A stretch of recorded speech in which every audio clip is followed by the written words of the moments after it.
hanze kuva ico gihe nacyo gituma kenshi namashimira amaradiyo gushikiza isaha abantu bashobora kuvuga ngo indirimbo ngo idaciye ku iradiyo bishobora guhitinga ibyo bintu barabireka kuko 80% y'abarundi bumviriza iradiyo haba ruguru bose bumviriza iradiyo nivyo muravuga ntaguciriyemo ni mu cegeranyo giheruka gukorwa mu bintu donc ibintu bijanye no kwamamaza ibikorwa by'abantu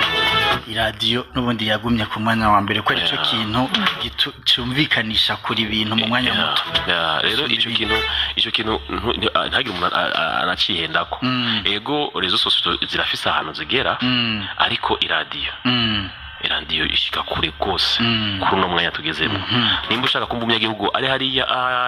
bwambarangwe akumva cenda juru so kazoja kuri YouTube ariko azokumviriza iradiyo rero nuko ibintu bimeze rero twige twafashijwe n'amaradiyo abajournaliste bacu baravuza mu ndimbo zacu hama nyene ugasanga nyene indirimbo irahitinze iciye ku maradiyo batanakuzi urararengana ndibuka ko twageze kugira show ugiye ahantu bakubona ku foto kwifoto n'uyu nyene niwaza kuza hama izi baba bazizi ariko ntaho baba bwakubona nta n'ama video yari bwataye gukogwa wasanga n'ama video abayeho bazerekana muri ya masare ya cinema nawe yari mu bantu badufashije kera kumenyekana yego rero ico gihe rero ntitwashobora kuzishira ku mbuga zacu ntazo twari dufise hamubunaho biragoye kugira ngo ujye ndirimbo yizane kandi ushire ku bikuga rwawe ariko hariho abartiste bamwe baciye bazitora zose barazikurayo hariya barazishira ku mbuga zabo bariho jewe ntiwani jewe sinayesna ivyo ntiwavuze ati zaragiye hariya reka ndazirekereye zaragiye kandi ifo kubaho konesa kege ari ibintu byadufashije suko ndazibasabye bozinyima ndazi ko bozima ariko kubizana kandi wanje sinibaza yuko abagiye mu burya ya ndirimbo yawe sinzaza ko ari ikindi kintu cyatari byoza binyungura kuko nabandi barazirabe kandi mfise uburenganzira bwo kuzisubiramwo nkakora na video zazo zishashe urumva mu gihe uburenganzira batabonyatse nta kamaro ko kwibana jago ati twibwiki amaradiyo niyo yatuye donc yatuma tumenyekana mbiga ku bwawe uri artiste akuze artiste afise unararibonye muri no muziki w'u Burundi kuko novuga ama periode yose uramaze kuyakorera ama generation yose urayazi muri kino gihe naho bimeze gute ni mu gihe ndakwaje ni mu gihe hari abaririmbyi benshi muri iki gihe baririmba ubwo batigera bagira media tour ku ma radio donc bafashe yuko promotion ari ku ma réseaux sociaux Facebook TikTok bimeze ni nakaye kaje mushobora kubabwira mbega nivyo amaradio ubu ntagikenewe ku bwanje ndemeza ko amaradio agikenewe amaradio agikenewe kubera ko ashobora gusanga wowe ego ajya ama réseaux sociaux ni meza cyane